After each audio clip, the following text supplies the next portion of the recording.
I don't know that there's anything else you need to know about me. So maybe other than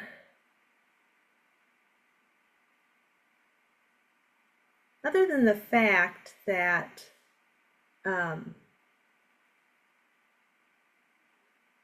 I'm just always astounded at how my life led me to the Dharma, and it came at a time when I was grieving the loss of my childhood faith. I was raised Catholic. In fact, I was a nun for 20 years. Um, the problem of suffering hit home for me, and some things that happened when I was a kid that I had forgotten. And I I guess I am saying something about myself. I wasn't going to, but I will. And I couldn't, but I'm agnostic, so I'm not saying there isn't a God, okay? And I really, really reverence all the different traditions, but I just couldn't reconcile a God who is all powerful and all loving, and that didn't step in and protect little children who were being abused. And there's lots of ways to hold that within the Christian tradition, but it didn't work for me. So that was a really big loss.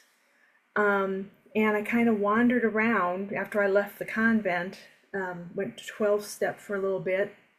And again, a lot of the God language was problematic for me. And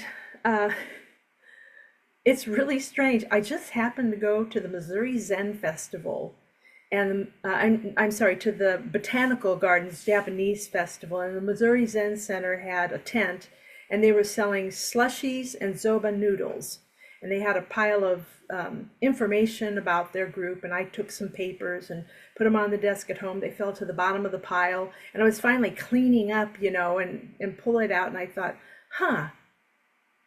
Well, Buddhism has a meditation practice, and so going to the Japanese festival was one of the causes and conditions of getting me connected to the Missouri Zen Center, which then I found my personality doesn't work well with Zen, and a teacher had just come to St. Louis who was a student of Jack Kornfield and was starting an insight meditation group. And also teaching like the basics of insight meditation. And it's just been one cause and condition after another that I wouldn't have manufactured myself. And so I have a deep, deep gratitude for the benefit I've received in learning how to deal with suffering. From the Buddha, and it really resonates with me, really speaks to me, and what I've received is so important to me. This seems like a way to really help myself, but also help others, and so I've kind of fallen into leading groups. And it's what I wanted to do when I grew up. I just didn't know it. So I'm here tonight with you, very grateful to be able to share the Dharma. So it sounds like a number of you are just kind of getting into the practice. I heard a couple of people say I'm fairly new at this. Some people acknowledging, yeah, I've been practicing for a while, but I'm still kind of a beginner. Well, guess what? No matter how long we've been practicing, we're all beginners because there's all something we still don't know. So one of the things I remember when I was first practicing, I'd listen to talks, and I couldn't tell what the heck they were talking about. It was like they're talking in this language that I'm not familiar with, but there'd be a little bit of something that, there was, oh, okay, yeah. Um, and I had one teacher that, I mean, he would say things, I think, and he'd give us instructions and everything. I don't know what the heck I'm supposed to do. But what I reminded myself was, no, you don't know it yet. And just keep coming back. And gradually things get clearer and clearer. But I always start from a place of not being clear. So I guess I'm just saying that if what I give you isn't crystal clear, just trust that there's something in there that has come into you, that has settled in, and that that's planted a seed. So I've had all these wonderful teachers that sometimes I didn't know what they were saying, but it planted seeds. And down the line, those seeds, they blossom, and we get to bear the fruit of it. We get to enjoy the fruits of that. So, I love the topic of equanimity. And I told Ryan that I'd like to give a talk on equanimity, and he said, well, and could you relate it to the Noble Eightfold Path, which is what you've been studying? And then I found out that you just finished part 2. You covered part 1, which were the wisdom factors of wise understanding and wise intention or wise thought. And you've covered the sila, or the morality, ethical factors of wise speech, wise action, and wise livelihood. You haven't come to the third set, which are sometimes called samadhi. That's the Pali word. But I see these as they're the mental training factors of the Noble Eightfold Path. And a lot of what I'm saying is probably going to focus a little more on what you haven't covered yet. So hopefully it'll make some sense. When I'm preparing a talk, sometimes I like to do an internet search on whatever the topic is.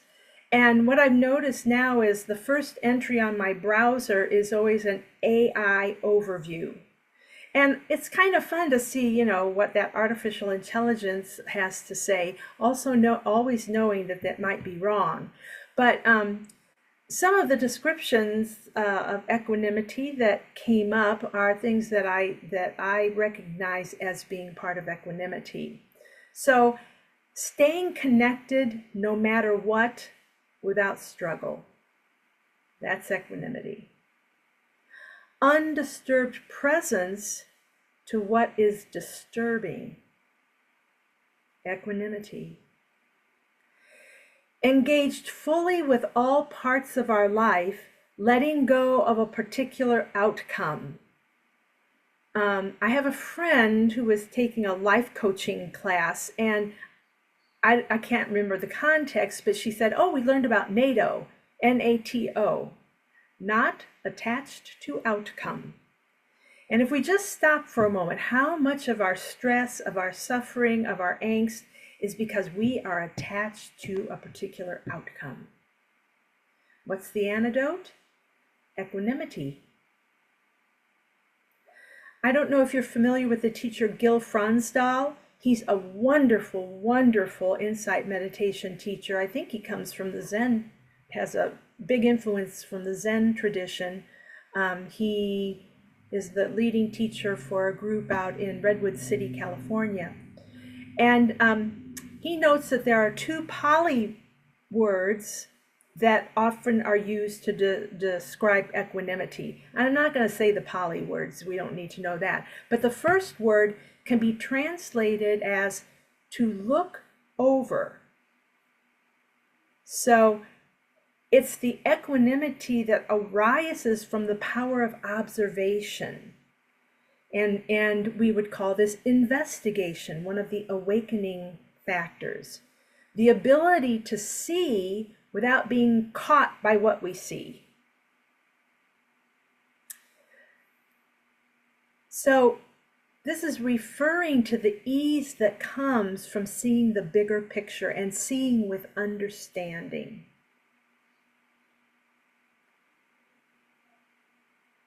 The second word describes equanimity in terms of balance. The ability to remain centered in the middle of whatever is happening. That term is like in the middleness of things. And Fronsdale says this, quote, "As a form of equanimity, being in the middle refers to balance, to remaining centered in the middle of whatever is happening. This balance comes from inner strength or stability.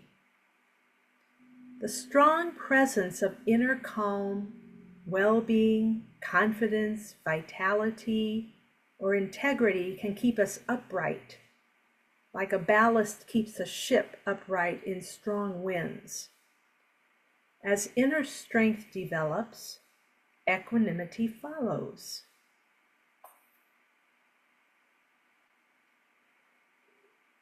And then one of my favorite teachers, with whom I have never studied, but who taught many of our Western teachers, his name is Ajahn Chah. He was a monk of the Thai forest tradition. And they say he was a little mischievous and a little imp.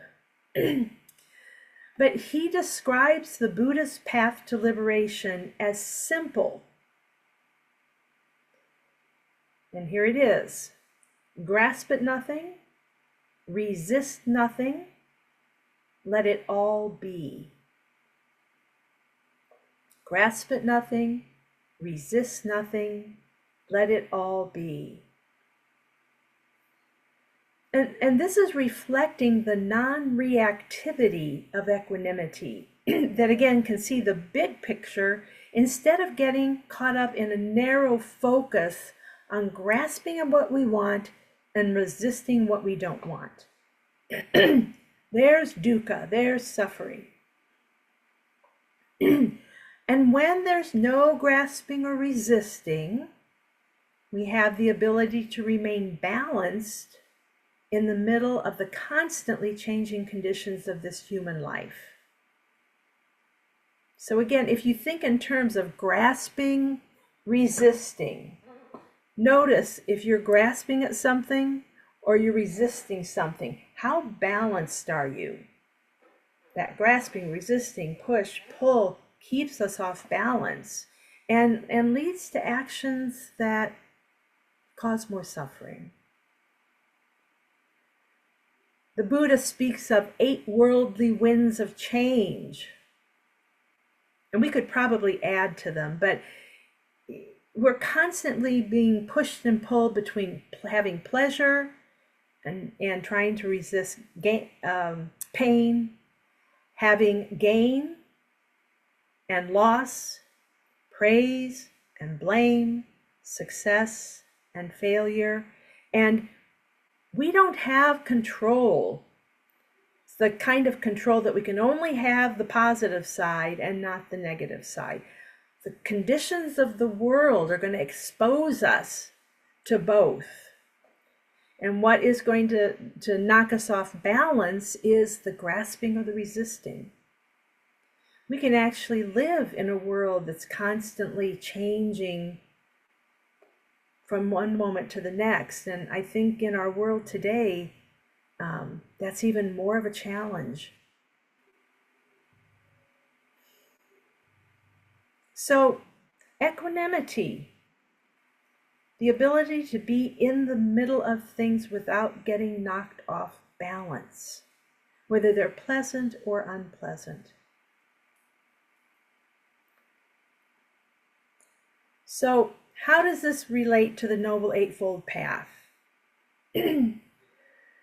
Well, one of my teachers, Matthew Flickstein, would say that the Noble Eightfold Path begins and ends in wisdom. So all of us have had just enough wisdom to be able to recognize that the Dharma holds something worth pursuing with regards to finding a way out of suffering and into greater happiness. We wouldn't keep showing up if we didn't have that measure of confidence, that measure of wisdom to see, oh, this is the way to go.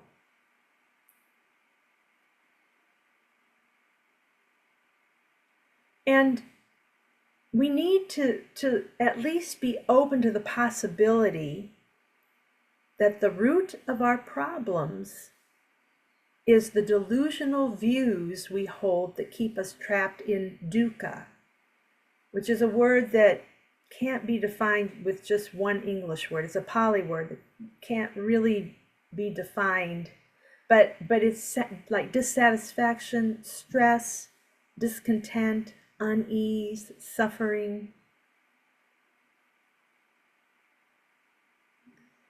And the Buddha described 3 delusional views. We're caught in delusion when we see things as permanent when they're not.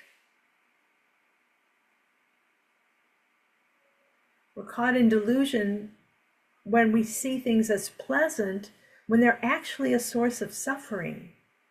In other words, getting caught in the delusion that we can find a lasting satisfaction in what is inherently unsatisfactory. And we're caught in delusion when we mistakenly identify a permanent, unchanging self in things that are inherently empty of a true self.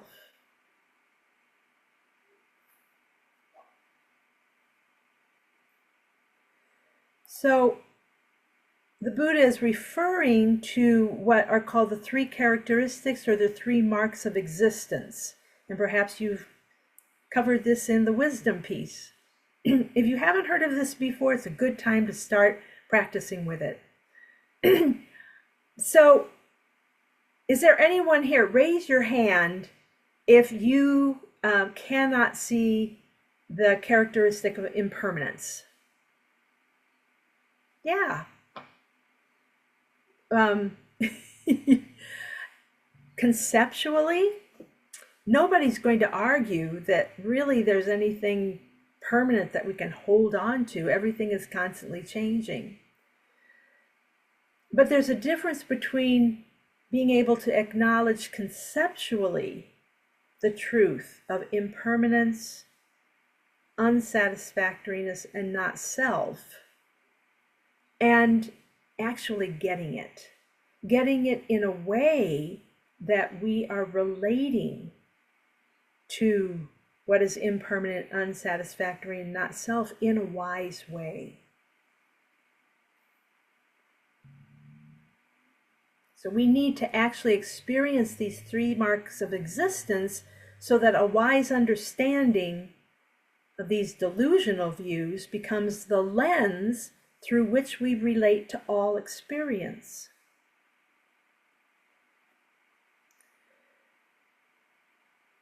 So this is where the 3 factors that we would call mental training, samadhi, this is where those 3 factors come in of the Noble Eightfold Path. And it's mindfulness, concentration, and wise effort. And specifically, mindfulness and concentration. And we're training the mind in what's called vipassana, which translates as to see clearly.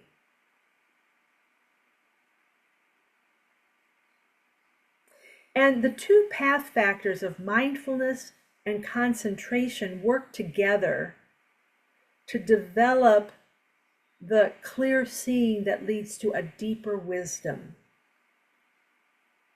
It's the Buddha would say, ehipassiko, come and see for yourself. And one of the things that gave me great confidence about the teachings of the Buddha the Dharma was that the Buddha said to a group of people that the Kalama people who lived in a town that was a crossroads, and they'd have all these spiritual teachers. I guess the Saturday night entertainment was to go to the square and see the teachers arguing with each other and debating. And this teacher would say, no, my way is this way and that's right. The other teacher would say, this is right. And they went to the Buddha and they said, okay, he says this, he says this. They were all he's at that time. And now you're saying this. Who do we believe? And this hooked me. He said, don't believe any of us. He said, put what a teacher says into practice. If you find that you are freer, that you are happier, that you are suffering less, you don't need some authority. And he said, don't do it just because, and I'm kind of paraphrasing, just because the guy, is a big name in the town, or because you read it in a book, or because, and all these different external. He said, put it into practice. And then, I don't think he said this, but it was kind of like, you don't need me to tell you what the truth is. You have experienced it. And that is the gold. That is what is going to make it possible to be free from suffering. Not reading a whole lot of books. Okay, but reading books are good. Not just constantly learning about the Dharma, but taking it in, internalizing it.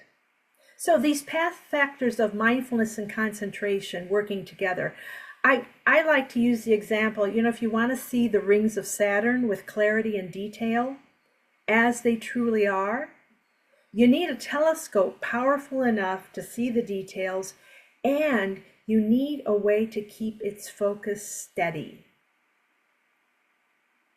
So in the same way, if you want to see with clarity and detail the Dharma, which is sometimes translated the truth of the way things are, that is, their impermanent, unsatisfactory, and selfless nature, you need mindfulness powerful enough to observe your experience unfolding moment by moment without getting lost in it. And you need concentration to sustain your attention on that unfolding experience over time, long enough to actually see what's going on. Okay, mindfulness and concentration. How does this relate to equanimity? I think Sylvia Boorstein, another wonderful teacher, she has a definition of mindfulness, and I think it points to equanimity. And when I need to remind myself, what am I doing again? I'm practicing mindfulness. What is that again? I often go back to Sylvia. She said that mindfulness is the aware, balanced acceptance of present experience. It isn't more complicated than that. And I always have to chuckle when I hear say it isn't more, because it seems like it's a whole lot more complicated than that. But it isn't more complicated than that. It's opening to or receiving the present moment, pleasant or unpleasant, just as it is, without either clinging to it or rejecting it. And so note the use of the word balanced. And this is pointing to the mental quality of equanimity that is a hallmark of mindfulness. Where there's deep mindfulness, we're not getting pulled off center by what we are seeing at a deep level. That's equanimity. And she's pointing to the fact that the reactivity of grasping for pleasant experiences and resisting unpleasant experiences throws us off balance, and it distracts us from the present moment experience. And it hinders our ability to see clearly what's happening in the body and in the mind-heart. In the East, they don't separate the mind and the heart. It's citta, the mind-heart. So how do we come to balance? How do we cultivate equanimity? By letting go of attachment to getting what we want and getting rid of what we don't want. And you probably already know this from your experience. When you've really been holding on to an outcome and you finally just give up. Okay, I can't control this. Maybe some of you have been associated with 12-step and lived the serenity prayer. Serenity to accept the things I cannot change, courage to change the things I can, and, I love this is the kicker, the wisdom to know the difference. So the more we let go, the less we're pushed and pulled by our attachments. So, in essence, when we're practicing mindfulness, we're relating to our experience from a place of equanimity. Can we see that? As the non-reactivity of equanimity strengthens, concentration and mindfulness deepen, so that we have the ability to be balanced and centered in the middle of whatever is happening, and thus we can see its true nature more clearly. And with greater clarity, we strengthen the path factor of wise view. So that was your part 1 of the study you're doing from Thich Nhat Hanh's book. The path factor of wise view. And we're also practicing the path factor of wise effort, which is part of the Samadhi group, which is, the Buddha said, cultivate what is wholesome, abandon what is unwholesome. And equanimity is a supremely wholesome mental quality.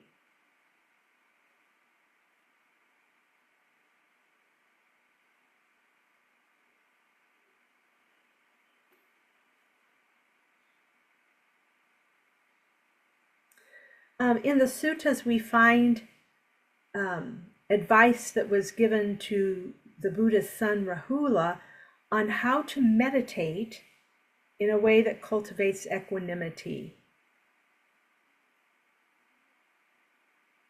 And it speaks to us today.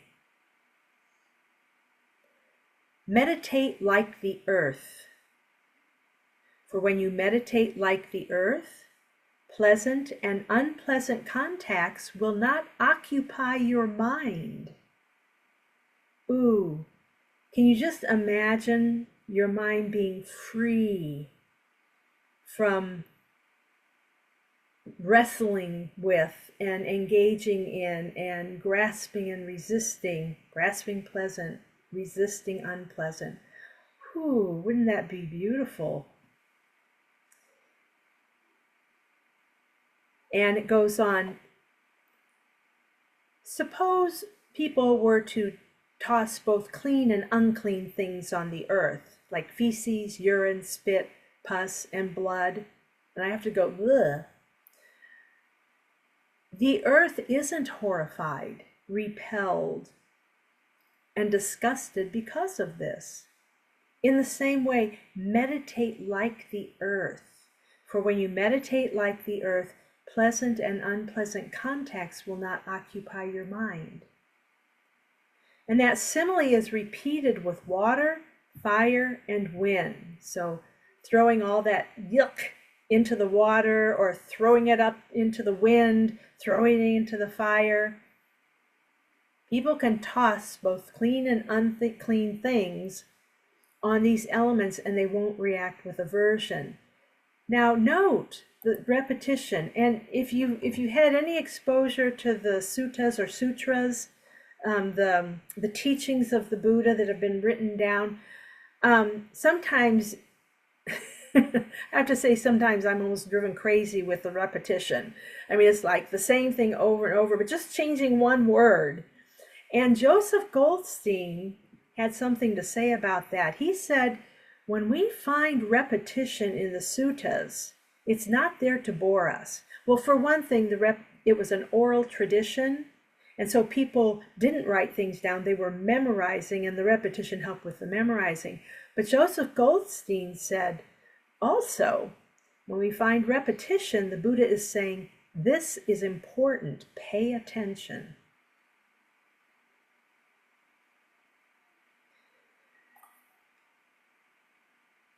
So making our meditation, our vipassana practice, our practice to see clearly, when we make it like earth, water, fire, and wind, it makes it possible to stand right in the middle of difficult, challenging, and unpleasant experiences with some measure of stability and calm, and without the kind of reactivity that just make things worse.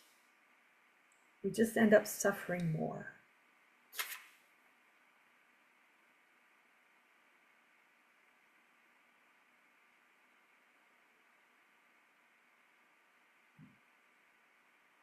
So going back to the first path factors, wise view or wise understanding, wise intention, as we develop a wise understanding of the truth of the way things are, we see more and more clearly that our suffering has its roots in what are known as the three poisons: greed, hatred, and delusion. The non-reactivity of equanimity makes it possible to recognize the presence of these unwholesome mental states without acting out on them. And so in this way, we're also developing the path of wise thought, or sometimes referred to as wise intention. As we think, so we become.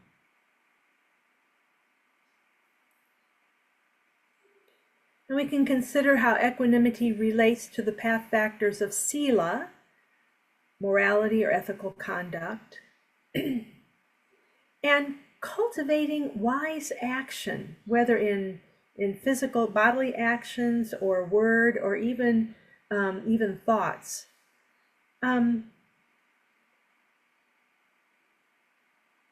This is all about abandoning actions that are harmful and cultivating actions that are non-harming, that are beneficial. And in another one of the suttas or sutras, the Buddha gave advice to his son Rahula about wise action that we can apply to ourselves. When engaging in any physical, verbal, or mental action, the Buddha directs us to pay close attention to the consequences of our actions and ask, will this action harm me? Will it harm others? Will it harm both of us? If the answer is yes, he says, absolutely don't do it. On the other hand, if we discern our action will benefit ourselves and or others, we can feel free to take that action. So that seems very straightforward, doesn't it? Okay, don't do things that are going to harm, only do things that are going to benefit. So why do we find ourselves engaging in actions that harm ourselves and others? Or maybe you've all gone beyond that. I have not gone beyond that yet. I'm inching my way to less and less harm, more and more benefit. Well, if we reflect on the actions we've taken that have led to harmful consequences, we'll probably uncover an underlying attachment to getting something we wanted, aka greed, or an attachment to getting rid of something we didn't want, aka hatred. Where there's equanimity, there's an absence of clinging to what we want or rejecting what we don't want. So when the non-attachment of equanimity is present in this mind-heart, it's more likely that we'll have a clearer understanding of whether or not an action will lead to harm, and we'll have a greater willingness and ability to take the non-harming action and abandon the harming.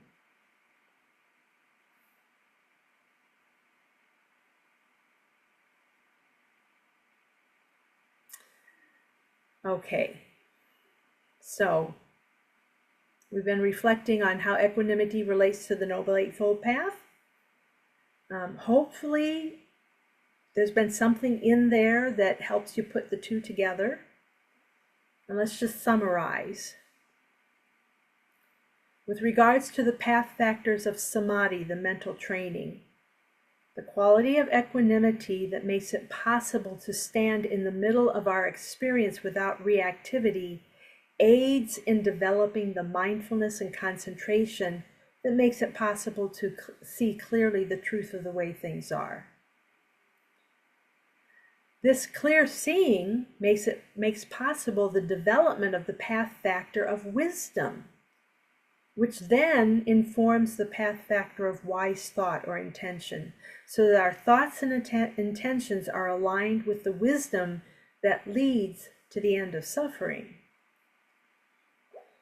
And the non-reactive, non-clinging quality of equanimity supports the path factors of morality by making it less likely we'll act out of greed, attachment to getting what we want, or hatred, attachment to getting rid of what we don't want, both of which lead to harmful actions, which in turn create suffering for oneself and others.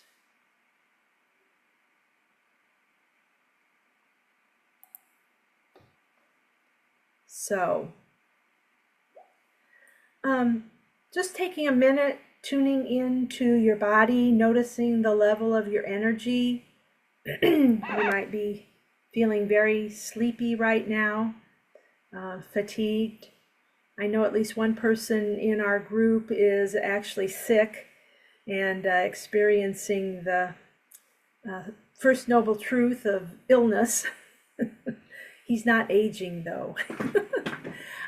So I'd like to invite you just into a simple movement that involves the 6 movements of the spine, just to kind of help release tension and wake up the energy. So I'm going to scooch back.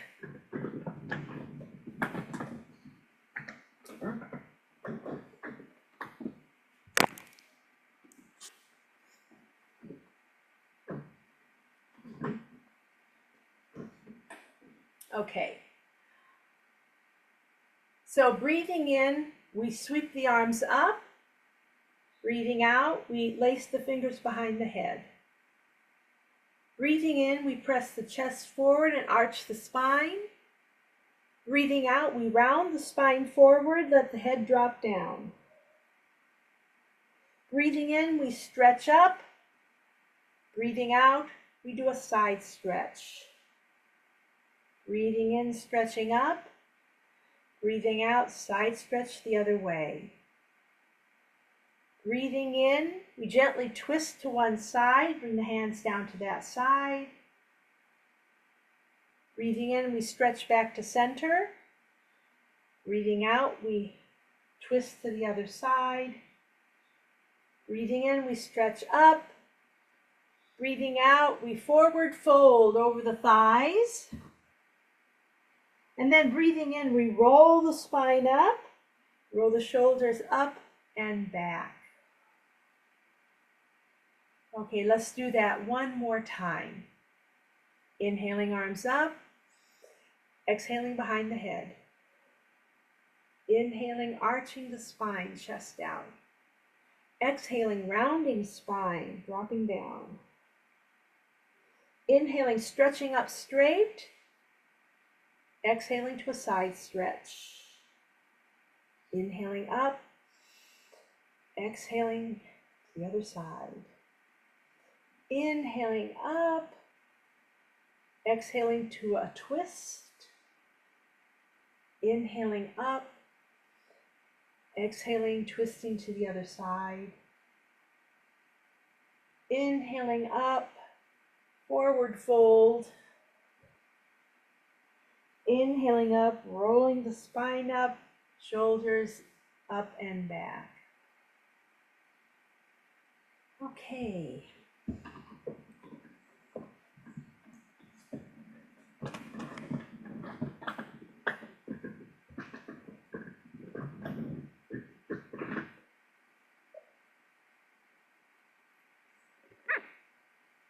So I'd like to guide a meditation. And some of you may be familiar with the mountain meditation. I think it started with John Kabat-Zinn and his mindfulness-based stress reduction.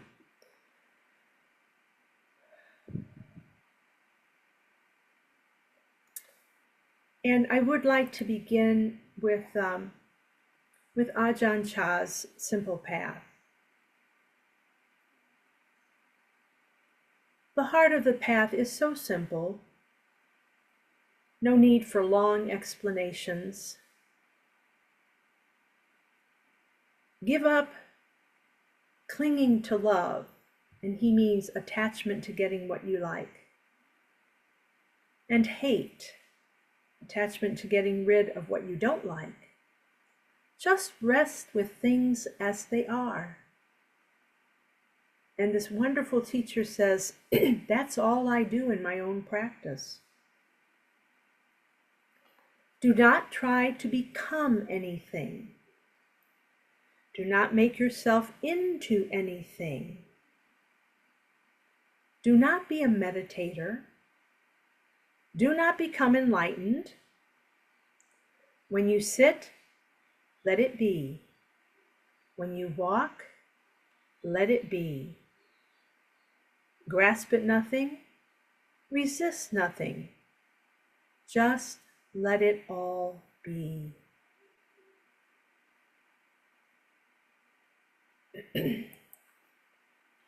And the mountain meditation uses visualization. I always like to say a little something about visualization. Some people's brains are hardwired so that you see things in detail and color and really easy to form images. There are those of us whose brains are not wired that way. And so we really can't get that detailed image but visualization will still work for us, because all we need is to have a sense of the image, and we can feel into the sense of the image.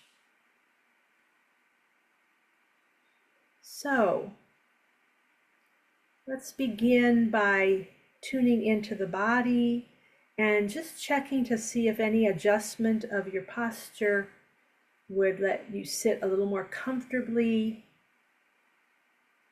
We're aiming for a seated posture that is upright and alert, but that is also relaxed. So a balance between upright and alert and soft and relaxed. If you wish, taking a few deep breaths in and out, feeling the expansion, stretching of the in-breath, and then feeling the release of that tension with the out-breath. With each exhale, inviting your body to release a little more tension.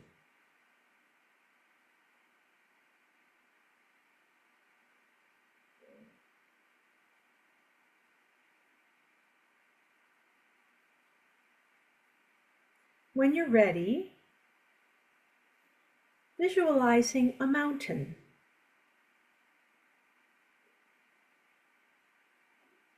Noticing how it rests upon the earth, grounded, stable, unmoving, even majestic.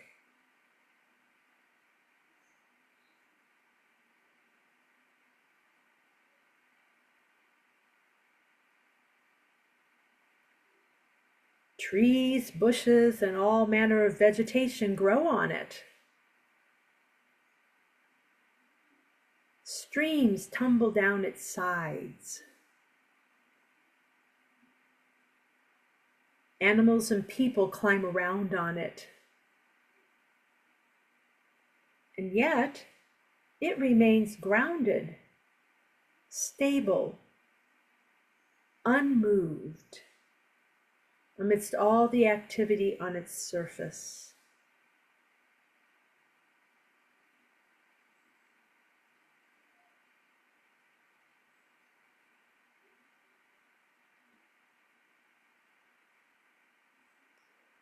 Sometimes it's warmed by sun and gentle breezes.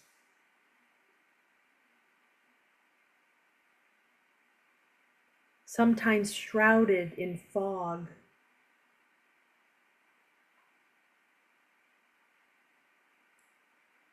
Pounded by storms, rain, ice, snow.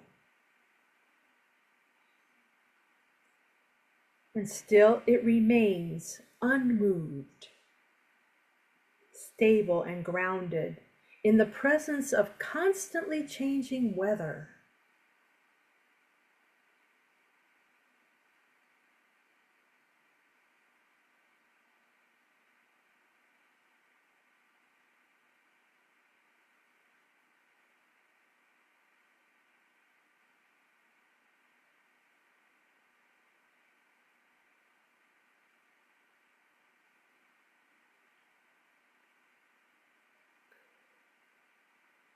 And now I invite you to imagine that you are that mountain,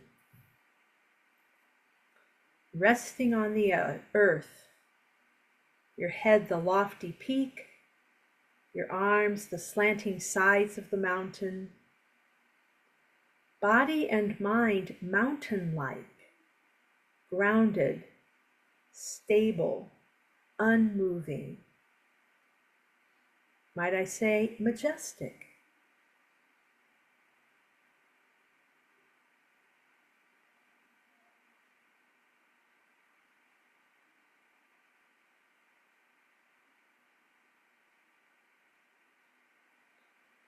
And imagining physical sensations, thoughts, and emotions moving over and around this mountain that you are, like weather systems, sometimes peaceful and pleasant, at other times difficult or even painful.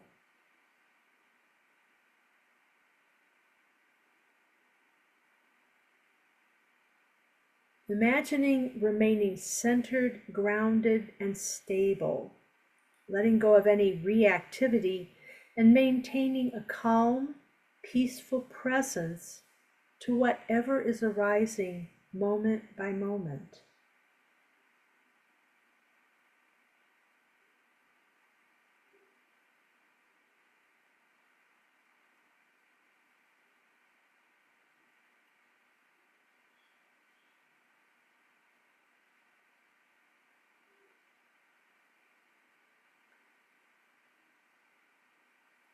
You can create some stability of attention by focusing attention on the breath. Noticing where in your body breath is most easily felt. Passage of the air in and out of nasal passages. Rising and falling of the chest. Expanding and releasing of the rib cage or the abdomen. Notice where the sensations are most pronounced for you. And let that become your anchor to the present moment, the place that you come back to whenever your attention is pulled away from present moment awareness of the breath.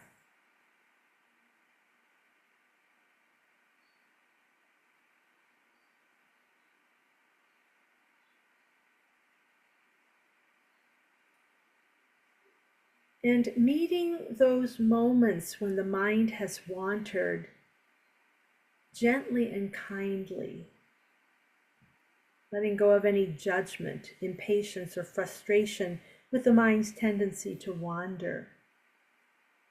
Simply acknowledging the wandering, and again gently, kindly, redirecting your attention to your breath anchor. No matter how many times the mind wanders, that many times you can notice and, with kindness, redirect your attention back to the anchor. That is an essential part of meditation.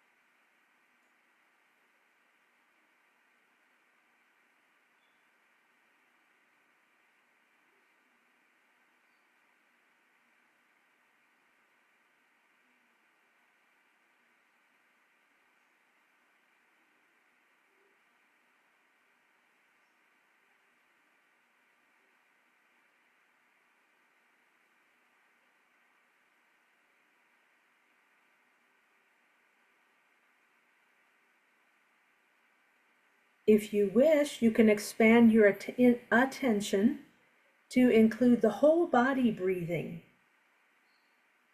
settling into the solidity of your seat, in the same way a mountain settles into the earth.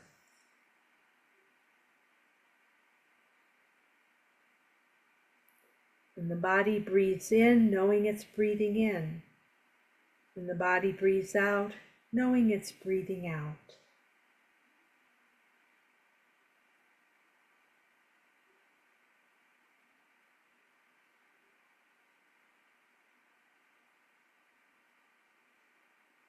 This mountain is alive with the breath.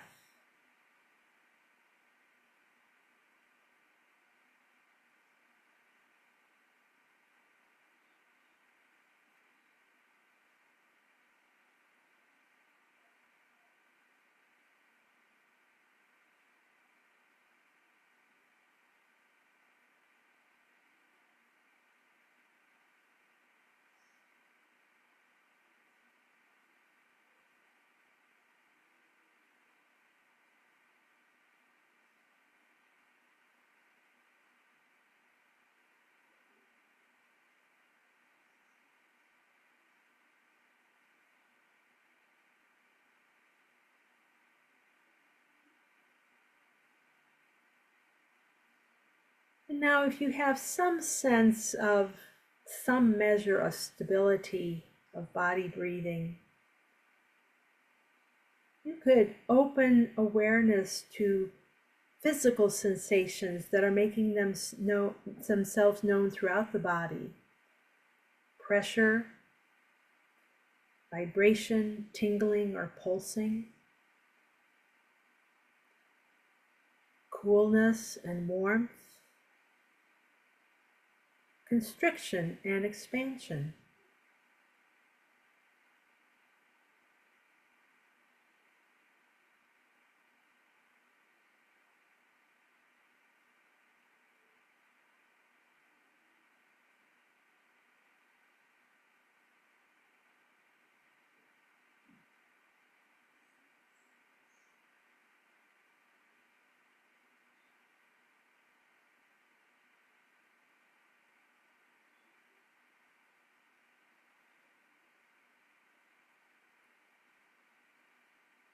If you wish, widening your attention to any thoughts, emotions, or moods,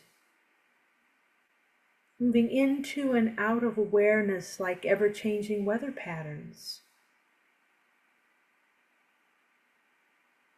and bringing the wholesome mental state of equanimity to your meditation by maintaining an aware, balanced acceptance of present experience,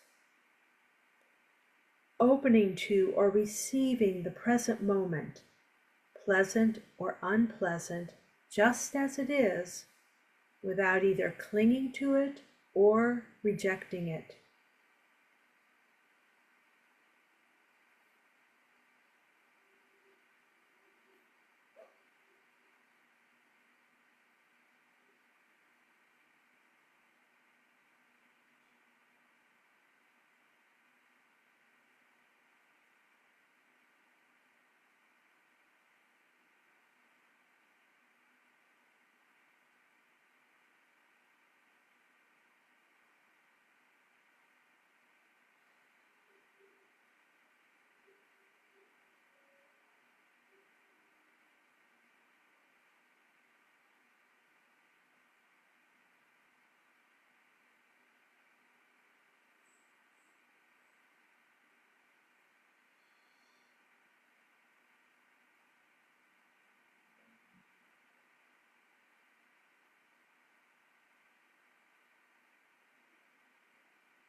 Grasp at nothing, resist nothing, let it all be.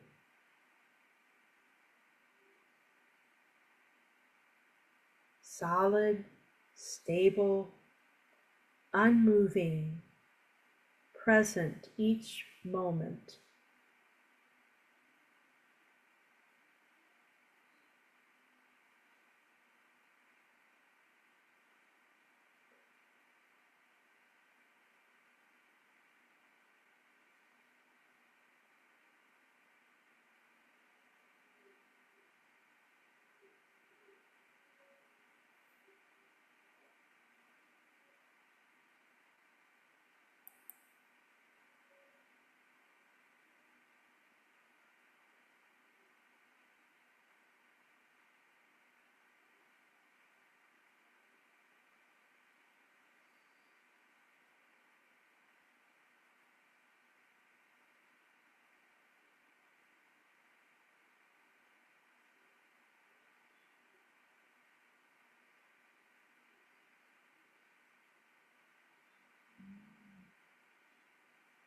Noticing where the attention is this moment.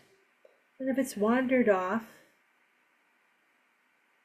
just very patiently, kindly redirecting it. Perhaps just focusing on the breath for a little bit.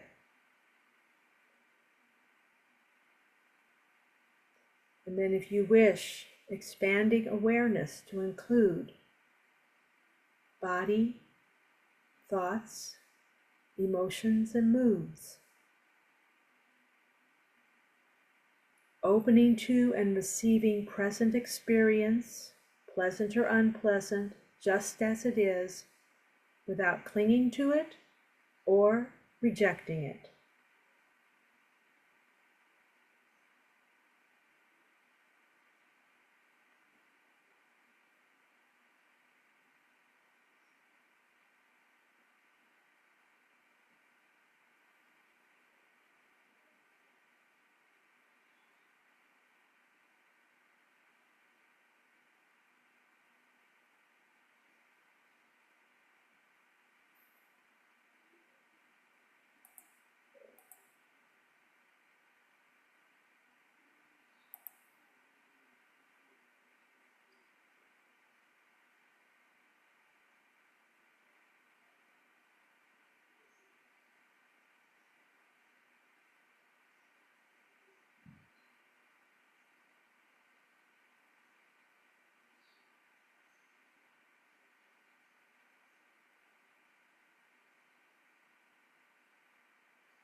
There comes the time when this mountain needs to stand up and enter into the activities of life.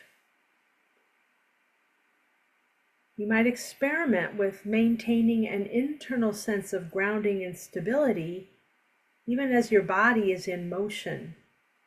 You can be like a field scientist, conducting an experiment, bringing a lively curiosity to how this mountain-like practice might affect your resilience in dealing with the challenging people and circumstances that appear in your life, like changing weather patterns.